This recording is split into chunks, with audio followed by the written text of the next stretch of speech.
Quiero agradecer a Roberto Junguito esta invitación, felicitar a Fasecolda por sus 35 años y saludar a todos los panelistas, comenzando por el presidente Gaviria.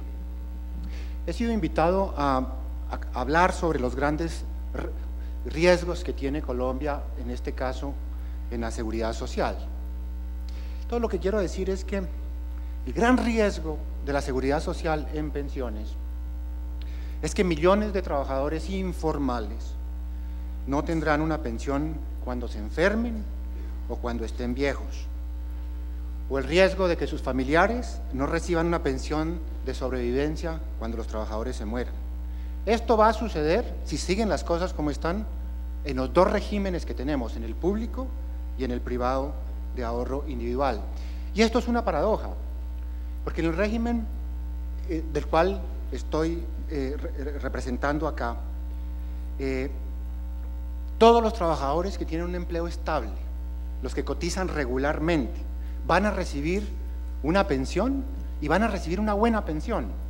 Y eso es el resultado de unos rendimientos de los recursos invertidos a lo largo de la historia de este régimen que son espectaculares. Estoy hablando de una tasa de rentabilidad del 10% real, ¿no? Que hace que de esos 102 billones de pesos que representan los fondos de pensiones obligatorias, 62 billones son rendimientos. Infortunadamente, no todos están cotizando, no todos los trabajadores colombianos están cotizando regularmente. Como se ha mencionado en el curso de la mañana, tenemos una informalidad laboral de un 60%, que está explicada por muchas cosas, pero uno de los factores centrales es que un 49%, óigase bien, de todos los trabajadores que tienen una ocupación en Colombia, ¿no? Estoy hablando de toda la distribución, un 49% ganan menos de un salario mínimo. Y además de eso, las normas, nuestra legalidad, la misma Constitución, no permite cotizar para pensiones por debajo de un salario mínimo. Y como también se dijo esta mañana, esto hace que desde las normas, desde la legalidad, se estén creando dos sociedades. Una sociedad formal que tiene unos beneficios, unos derechos, muchos de los cuales son tutelables, y otra que está excluida de una serie de beneficios. Infortunadamente, esos no son todos los problemas. En el régimen público de prima media, por unas razones que voy a hablar más adelante, se está volviendo insostenible, hay una regresión, pero no solo eso, es un régimen se está volviendo extremadamente inequitativo y está dando unos subsidios inmensos a grupos privilegiados de la población. Déjenme entonces tratar en detalle tres punticos. Primero, el diagnóstico del mercado laboral. Como ya dije, casi un 60% de todos los trabajadores son informales. No son 6 millones, estamos hablando de 11.4 millones de trabajadores. A eso súmenle ustedes la tasa de desempleo, estamos hablando de 2 más. O sea, unos 13 millones y medio de colombianos o están desempleados o son informales. Y aún unas cifras en términos de ingresos, de salarios. Un 84% de los trabajadores ocupados ganan menos de 2 salarios mínimos. Y como ya dije, un 49% gana menos de un salario mínimo. O viéndolo desde el otro lado, solo un 16% de todos los ocupados ganan más de 2 salarios mínimos. Solo un 3% de todos los ocupados ganan más de 3 millones. Y solo 1.04%, estoy hablando de unas 205.000 personas en Colombia, ganan más de 10 millones de pesos. ¿Cuáles son las consecuencias de todo esto? Y sobre todo de la informalidad, que actualmente solo cotizan a pensiones un 30% de los trabajadores.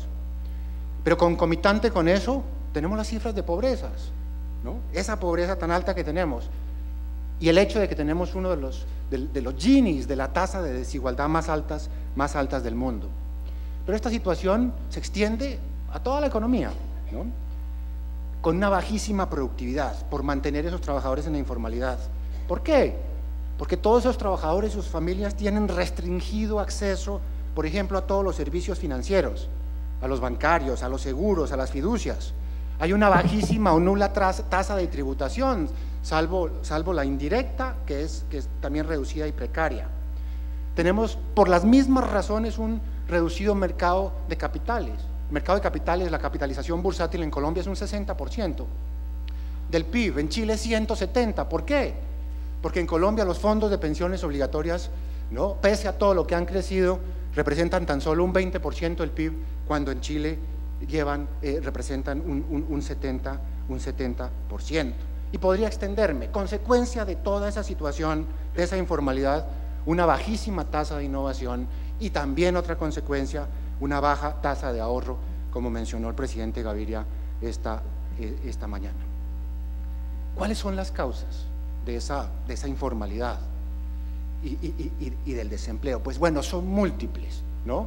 Son múltiples. Sí, uno puede decir que si Colombia hubiese crecido en lugar de un 4 o 5% en promedio en los últimos 20 años y hubiera crecido al 10 o el 12%, pues bueno, el mercado laboral sería distinta. Sí, entonces hay problemas de volumen, como dice el ministro, o de crecimiento.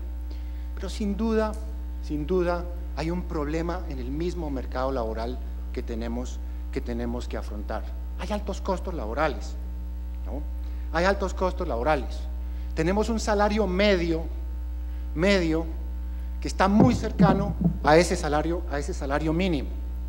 Fíjense que voy a hablar del salario medio y del salario mínimo, no solo del salario mínimo. Por supuesto que tenemos altos costos no salariales, ¿no?, como se ha explicado acá, que ha caído muchísimo el costo del capital relativo al trabajo, entre otras cosas por la apreciación de la tasa de cambio. O alternativamente, midan ustedes lo que ha subido los salarios, todos, pero sobre todo el salario mínimo en dólares en los últimos 10 años ya ha subido muchísimo. Y también tenemos unos programas de subsidios e incentivos que recortan la oferta de trabajo por parte de trabajo formal por parte de los trabajadores. Tenemos entonces una de las brechas más bajas en el mundo entre el salario medio y el salario mínimo. Ese es ya un problema, pero dinámicamente ese problema se ha agravado por los ajustes anuales que se hacen al salario mínimo. El salario mínimo se ha vuelto además una señal de ajuste de todos los salarios y de una serie de precios que no tienen nada que ver con el mercado, con el mercado laboral, ¿no?